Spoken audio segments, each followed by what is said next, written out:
सत्संग के वचन। यह पहली पातशाही श्री गुरु नानक देव जी का शब्द है। इसमें आप दुनिया की अवस्था बयान करते हैं।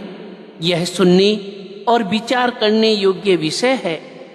सत्संग शुरू करने से पहले कहते हैं, मैं एक छोटी सी कहानी सुनाता हूँ।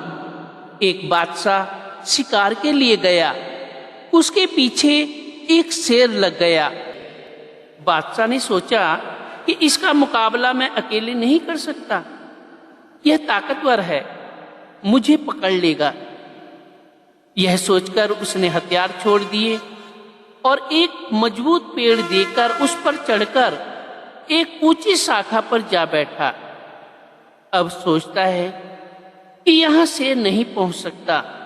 फिर ख्याल आया कि जिस शाखा पर मैं बैठा हूं वह मजबूत भी है।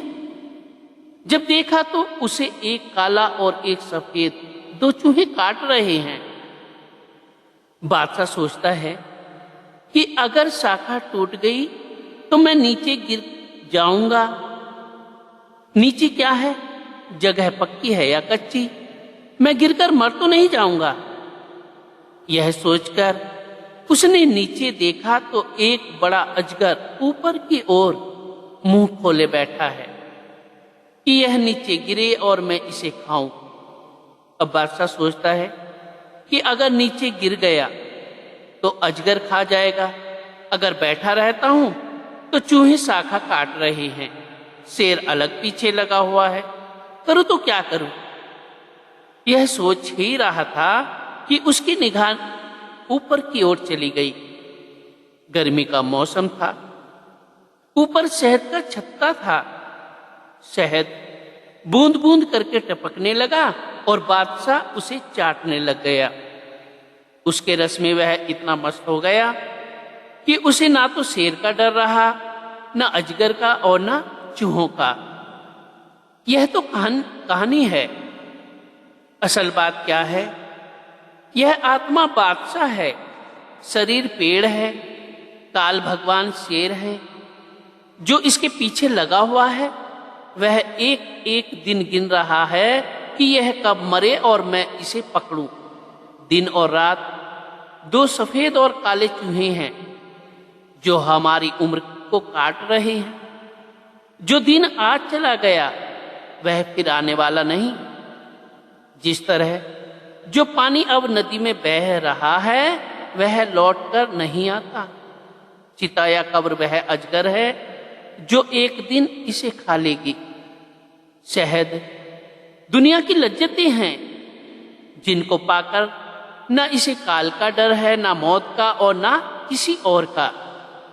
यह दुनिया के भोगों में इतना गाफिल हो गया कि इसने परमात्मा को भुला दिया, जन्म मरण को भुला दिया। हालांकि हम रोज दुनिया को मरते हुए देखते हैं। हमारे देखते हुए ही कई आए और कई चले गए। हमारे कई बड़े बूढ़े हमारे हाथों में से चले गए। मेरा यह भाव नहीं कि आदमी कौम छोड़ दे, मजहब छोड़ दे, बाल बच्चों को छोड़ दे, बल्कि दुनिया में रहते हुए, सब कार्य करते हुए मौत का डर रखे। मौत कैसे याद रहती है? नाम की कमाई के द्वारा। इस शब्द में गुरु नानक देव जी यही विचार बड़े सुंदर और स्पष्ट रूप से प्रकट कर रहे हैं। ध्यान से सुनो। महाराज जी फरमाते हैं कि इस दुनिया का हर एक जीव मन रूपी किश्ती में बैठा हुआ है, यानी हम सब मन के अधीन होकर बैठे हैं। जब तक रूह पार ब्रह्म में नहीं जाए वह 3 गुणों, 3 शरीरों, 25 प्रकृतियों, मन और माया से आजाद नहीं हो सकती। इस वक्त रूह मन के अधीन है। हम रिश्ते, नाते तथा दुनिया के अन्य काम मन के कहे करते हैं। मानो हम मन के कहे लगकर संसार समुद्र में बहे जा रहे हैं।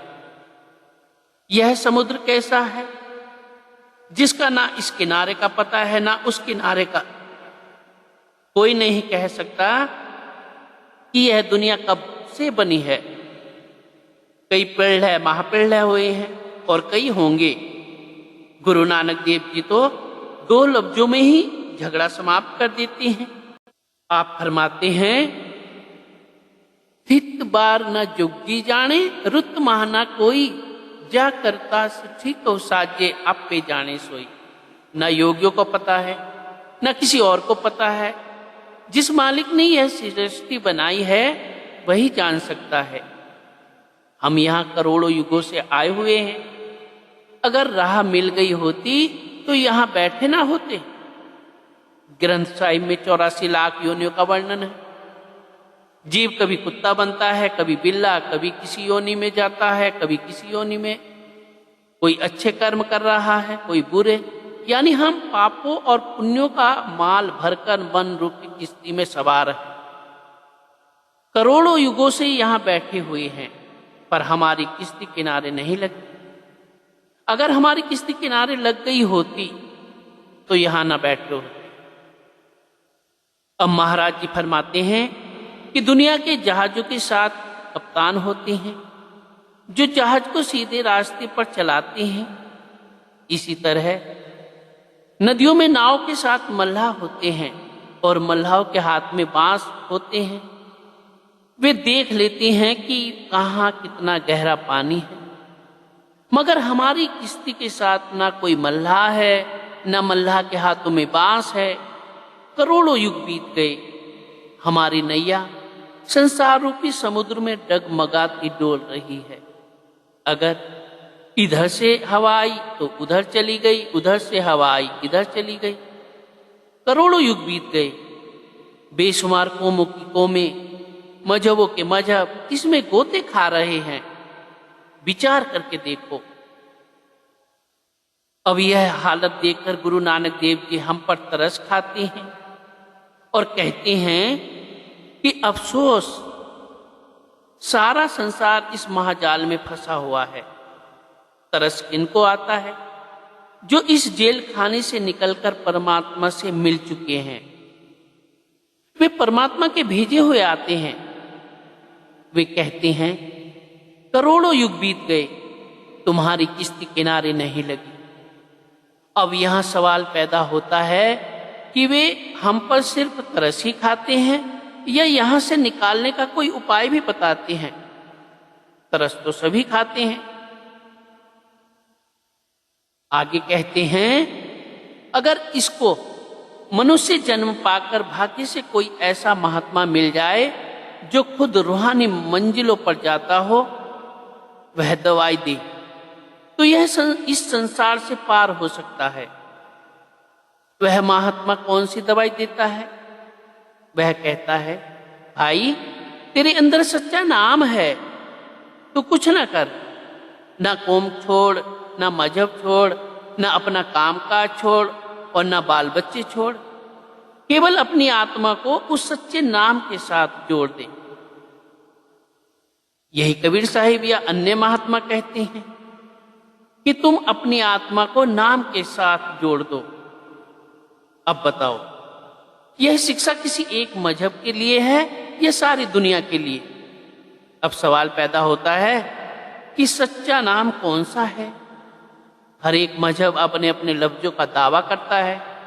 कोई अल्लाह अल्लाह को सच्चा नाम कहता है, कोई राम राम को, कोई वाहेगुरु वाहेगुरु, कोई ओम ओम, कोई गॉड गॉड, तो कोई राधा स्वामी को सच्चा नाम कहता है।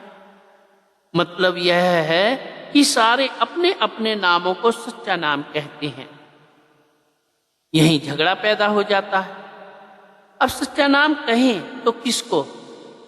तब गुरु साहिब आप ही फैसला करते हैं। हिंदू, मुसलमान, सिख, यहूदी, हर एक आदमी के अंदर शब्द गूंज रहा है। मुसलमान फकीरों ने उसे कला में इलाही और बागे आसमानी कहा है। ईसाइयों ने वर्ण कहा है। वह लिखने, पढ़ने और बोलने में नहीं आता। वह इसके अंदर है, लेकिन इसको आंखों के पीछे पर्दा लगाकर बाहर निकाला हुआ है। करोड़ों ग्रंथ पढ़कर देख लो, जब तक इसको कोई अंदर जाने वाला, रूहानी मंडलों पर चढ़ने वाला महात्मा ना मिले और वह अंदर जाने का भेद ना दे, तब तक कुल ब्रह्मांड, खुद खुदा और सच्चा नाम अंदर होते हुए भी कुछ नहीं मिलता और ना जन्म मरण ही समाप्त होता है। गुरु अमरदास जी होंका देते हैं, बिन गुरु दात कोई न पाए, लख काटीजे कर्म कमाए। लाखों करोड़ों उपाय कर लो, लेकिन जब तक गुरु के पास नहीं जाओ कुछ भी नहीं मिलता।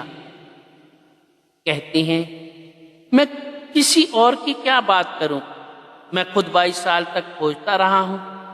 अगर भाइयों से पूछें तो वे कहते हैं कि पढ़े जाओ, मगर वाणी कहती है अंदर जाओ।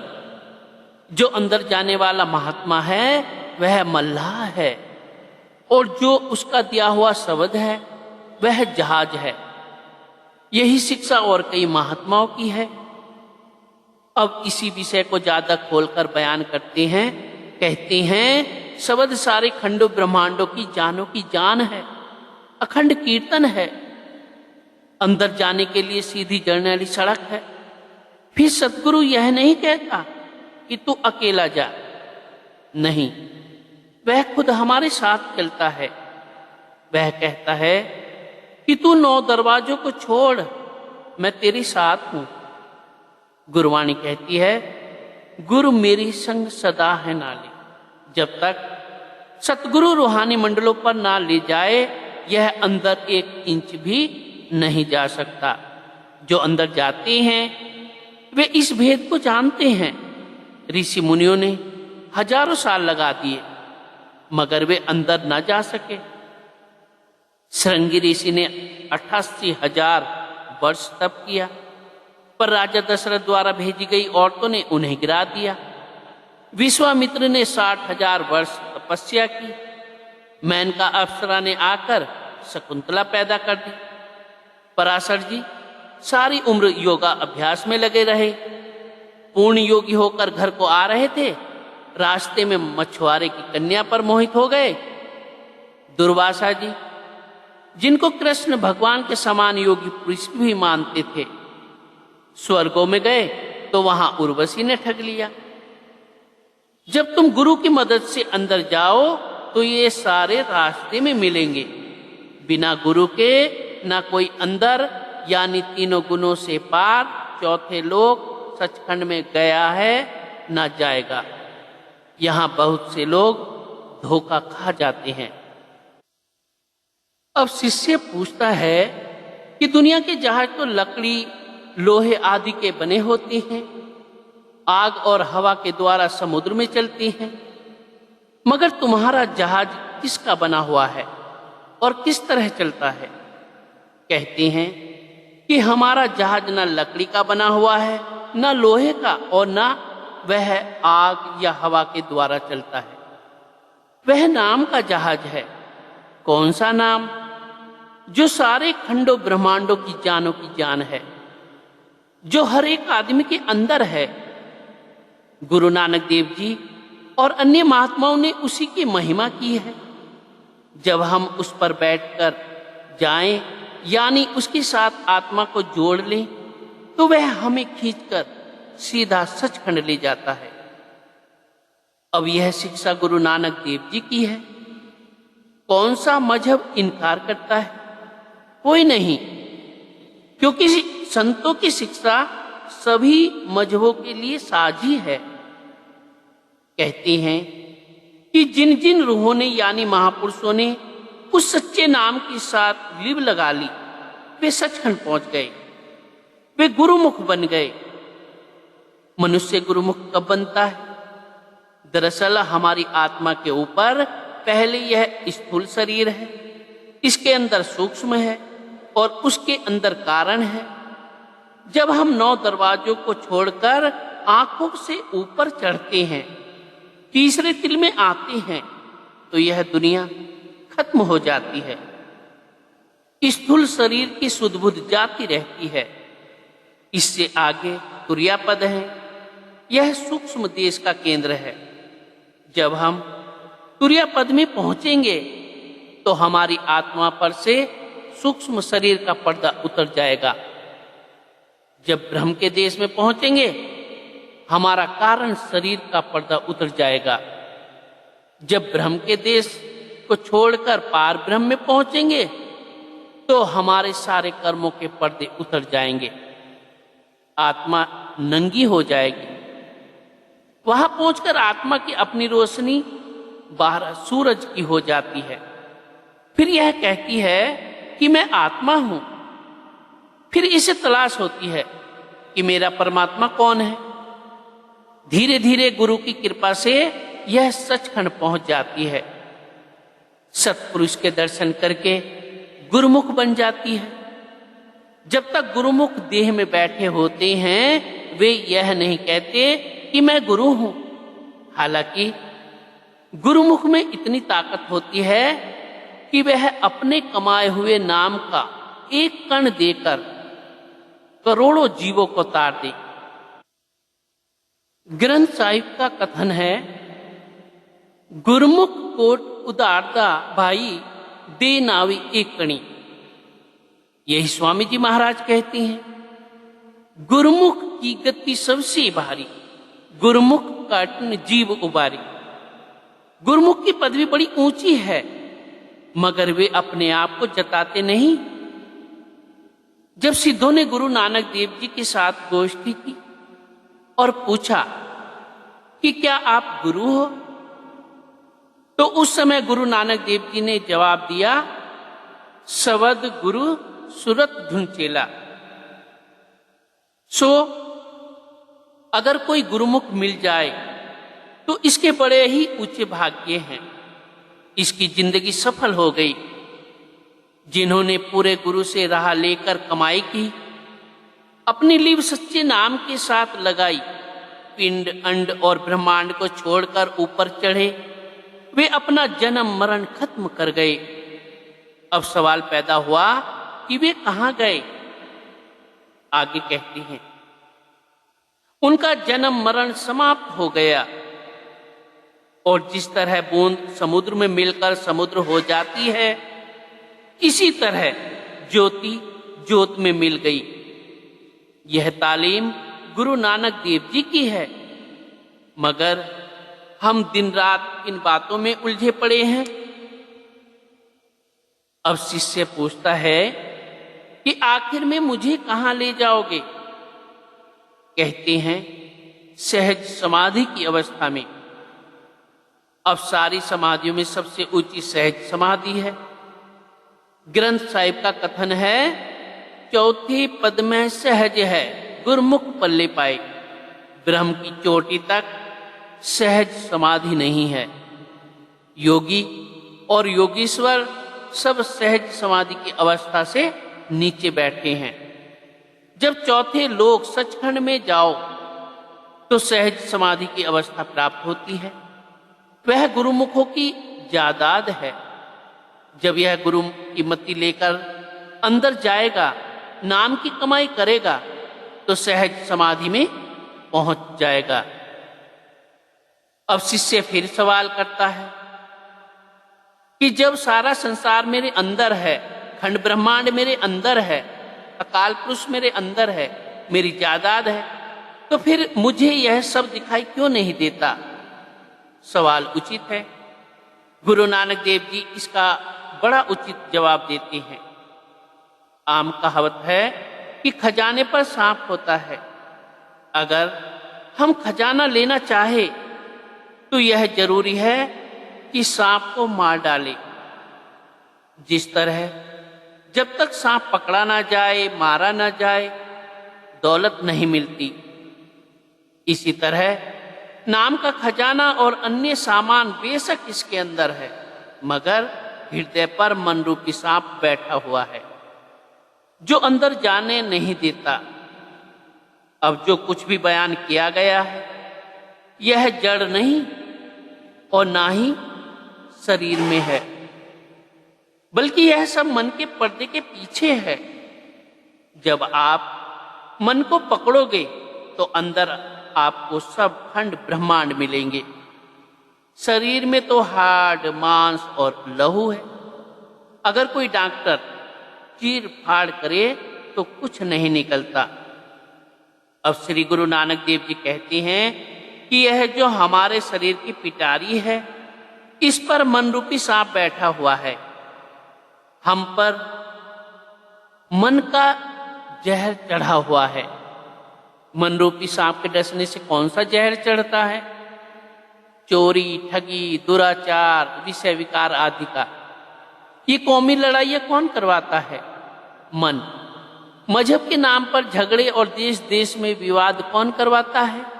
मन। हमने यानी मन के जरिए जो कर्म किए हैं वह अब भोग रहे हैं, और जो कर्म अब कर रहे हैं उनका फल आगे भोगेंगे। अब जिस तरह किसान फसल काटकर कोठों में भर देता है, उसे खाता है और आगे के लिए फिर बोता है और अगली फसल 2 महीनों में आ जाती है, इसी तरह यह कर्म रूपी सिलसिला करोड़ों जन्मों से चला आ रहा है। जो पीछे किया वह हमारा प्रारब्ध बन गया, जिसे आज जरूर भोगना है। जो कर्म आज करेंगे वह अगले जन्मों में भोगेंगे। कहते हैं सारा संसार मन के कहे चल रहा है, मन उनको अंदर नहीं जाने देता। अगर इस दुनिया में हमारा कोई दुश्मन है तो मन है। गुरु अमरदास जी कहते हैं मन ही नाल झगड़ा, मन ही नाल सत। गुरु नानक देव जी कहते हैं मन जीते जग जीत। अब संसार में क्या हो रहा है, यह कौन करवाता है? मन। शिष्य फिर प्रश्न करता है कि मन तो सारे संसार के हृदय पर बैठा हुआ है और सबको तबाह कर रहा है, क्या इसकी कोई दवा भी है या नहीं? कहते हैं हाँ है। जिस तरह हमारे पंजाब में अगर किसी को सांप डस लेता है तो हम किसी मांत्रिक अथवा ओझा को बुलाते हैं और वह झाड़ फूंक करके जहर उतारता है। उस मांत्रिक को गार्डू कहते हैं और उसके झाड़ फूंक को कहते हैं गरड़। इसी तरह जो गुरुमुख है वह गार्डू है और गरड़ यानी दवा क्या है? शब्द। गुरुमुख क्या उपदेश देते हैं? वे कहते हैं कि अपनी सूरत को शब्द के साथ जोड़ दे। अगर यह गुरुमुखों की दवा खाएगा तो मन बस में आ जाएगा, जन्म मरण समाप्त हो जाएगा। गुरुमुख मन रूपी सांप के डॉक्टर हैं। वे कहते हैं कि तू कुछ ना कर, तेरे अंदर ऊपर से धुन आ रही है, उसे प्यार के साथ सुन, उसकी लज्जत ले, मन बस में आ जाएगा। यह आसान से आसान है। अब श्री गुरु नानक देव जी समझाते हैं कि तू आत्मा है, सतनाम रूपी समुद्र की बूंद है। तू कोई छोटी चीज नहीं, लेकिन मन के कहे लगकर तूने अपनी मिट्टी पलीत कर रखी है। जिस तरह समुद्र में बड़े बड़े मगरमच्छ होते हैं, उनको अपनी ताकत की खबर नहीं। अगर वे किसी जहाज को टक्कर मार दें तो जहाज के टुकड़े टुकड़े हो जाएं। शिकारी उन्हें पकड़ने के लिए एक कुंडी में आटा या गोश्त लगाकर समुद्र में डाल देते हैं। मगरमच्छ लालच के मारे कुंडी को मुंह में ले लेते हैं। कुंडी गले में फंस जाती है और वे उसके साथ खींचे चले जाते हैं। आखिर में हंडियों में चढ़ना पड़ता है। इसी तरह आत्मा का हाल है। आत्मा सबसे ऊंची होते हुए भी नरक और स्वर्ग भोगती फिरती है। कुत्ता, बिल्ला, बंदर बनती फिरती है, कभी किसी योनि में कभी किसी योनि में। इसकी अपनी मिट्टी पलीत नहीं हो रही तो क्या है? जिस तरह मगरमच्छ को लालच के बस होकर हांडी में चढ़ना पड़ा, इसी तरह आत्मा को भी दुनिया के मोहजाल में आकर दुख कलेश सहने पड़े। यह तालीम गुरु नानक देव जी की है। मगरमच्छ को किसने फंसाया? उसके लालच ने। इसी तरह जीव को किसने फंसाया?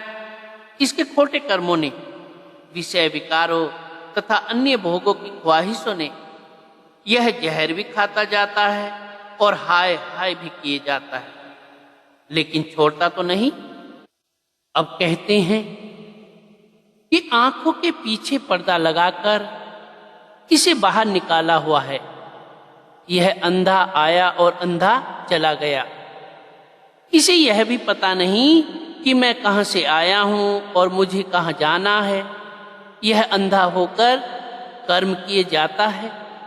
करोड़ों युग बीत गए इसे यहां ठोकरें खाते हुए, बार बार जन्म लेता और मरता है। इसे यहां किसने फंसा रखा है? इसके कर्मों ने, इसके किए हुए व्यवहार ने। आप ही कर्म किए और आप ही फंस गया।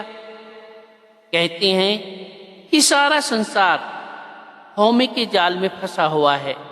सारा हौमे का नक्शा खींचा हुआ है कि सारा संसार ही नहीं बल्कि स्वर्ग के देवी देवता भी हौमे में फंसे हुए हैं। गुरु अंगद देव जी कहते हैं, हौमे दीर्घ रोग है, दारू भी इसमाही। हौमे की बीमारी ला इलाज है, मीठी तवेदिक के समान है, मगर इसकी दवा भी है। वह क्या है? कृपा करे जे आपनी तागुर का शब्द कमाए। जब परमात्मा किसी को इस संसार चक्र से निकालना चाहता है तो वह उसका किसी पूरे गुरु से मिलाप करा देता है। गुरु कहता है कि तेरे अंदर शब्द है, अपनी सूरत को उसके साथ जोड़ दे। जब शब्द की लज्जत आएगी तो मन काबू में आ जाएगा, सारा जहर उतर जाएगा। जब गुरु नानक देव जी योगियों से मिले तो उन्होंने सवाल किए, कितविध पुरखा जन्म बटाइया। हे महात्मा, तेरा जन्म मरण किस तरह सुधरा? काहे को तुझ एह मन लाइया। तू क्या अभ्यास करता है? तूने अपने मन को किसके साथ जोड़ा है? कितविध आशा मनसा खाई, तेरी आशा मनसा किस तरह मर गई। कितविध ज्योत निरंतर पाई, तेरे अंदर ज्योत किस तरह प्रकट हुई। गुरु साहिब जवाब देते हैं, सतगुरु के जन्मे गवन मिटाइया। जब सतगुरु मिला जन्म मरण खत्म हो गया। जिस तरह जब किसान खेत में बीज बो देता है तो उसे उसी दिन से ही फसल की उम्मीद हो जाती है। अनहत राते एहमन लाइया। जब सतगुरु मिला उसने क्या उपदेश दिया कि अपनी सूरत को शब्द के साथ जोड़ दे। जब सूरत शब्द के साथ जुड़ी तो मन ठहर गया। मनसा आशा शब्द जलाई। जब शब्द की लज्जत आई तो जितनी आशा तृष्णा ख्वाहिशें थी सब मर गई। गुरुमुख ज्योत निरंतर पाई। जब गुरुमुख मिले उन्होंने राह दी, कमाई की तो अंदर ज्योत प्रकट हो गई। करोड़ों दान पुण्य यज्ञ तप तीर्थ कर लो, 84 का चक्र समाप्त नहीं होता। शब्द की धारा सीधी सचखंड से आ रही है। जैसे जैसे उसे पकड़ोगे लज्जत आएगी, हौमे ममता मर जाएगी। सारा संसार हौमे की बीमारी से पीड़ित है। इस बीमारी की सिवाय शब्द के और कोई दवा नहीं है। अब कहते हैं इसके अंदर सच्चा शब्द यानी सच्चा नाम है। अगर यह उसकी लज्जत ले ले तो इसे कोई दुख नहीं रहता। न मन रोकता है, न इंद्रियां रोकती हैं और न इससे खोटे कर्म होते हैं। सो आप उस सच के साथ आत्मा को जोड़ें। उसमें जो खुशी है, लज्जत है, कशिश है, वह और कहीं नहीं है। अब कहते हैं जब यह नाम की लज्जत लेगा हौमे ममता आदि जल जाएंगे। जब हौमे और ममता जल गए तो यह जीते जी मुक्त है। मरने के बाद का उद्धार नहीं, यह नगद सौदा है। मरकर क्या पता कहाँ जाना है। महात्मा मरने के बाद का उद्धार नहीं रखते, बल्कि कहते हैं कि अगर जीते जी नहीं मिला तो मरने के बाद क्या मिलेगा। अब गुरु साहिब कहते हैं कि सारा संसार अपने अपने कर्मों का जाल तानकर उसमें फंसा हुआ है। इनको यह भी खबर नहीं कि अंदर खंड ब्रह्मांड रचे हुए हैं। ये तो यही जानते हैं कि यह जग मिठा, अगला किन डिठा। अब कहते हैं कि इस आत्मा ने मन के कहे लगकर अपनी मिट्टी पलीत कर ली, जन्म मरण खरीदा, गंदी गंदी योनियों में गई, दुखी आई और दुखी ही चली गई। अब कहते हैं कि जिनको मनुष्य जन्म पाकर रूहानी मंजिलों पर जाने वाला कोई गुरु मिल गया, उसने अंदर जाने की राह दे दी, वे पिंड को छोड़कर ब्रह्मांड पर चढ़े, शब्द की लज्जत ली। ऐसे पुरुष दुनिया में लज्जत भी ले गए और अपने घर भी पहुंच गए। मगर जिन्हें गुरु नहीं मिला, नाम नहीं मिला, वे खाली आए और खाली चले गए। जिस तरह जो मक्खी शहद के बीच में आकर बैठ गई, उसके पंख शहद में भर गए, उसने शहद भी ना खाया और मर भी गई। जो मक्खी शहद के किनारे पर बैठी, वह शहद भी खा गई और उड़ भी गई। वह सच्चा शब्द अखंड धुन हर एक के अंदर है। जिन्होंने उसे सुना, उनकी मुक्ति हो गई, वे अपना जन्म सफल कर गए। बाकी जो विषय विकारों में रहे, वे अपना जन्म खराब कर गए। अब आगे कहते हैं कि इस शरीर के पिंजरे में रूह रूपी तोता बेटे बेटियों के प्यार में आकर, विषय विकारों में उलझकर, दुनिया की लज्जतों में फंसकर तरह तरह की बोलियां बोलता है।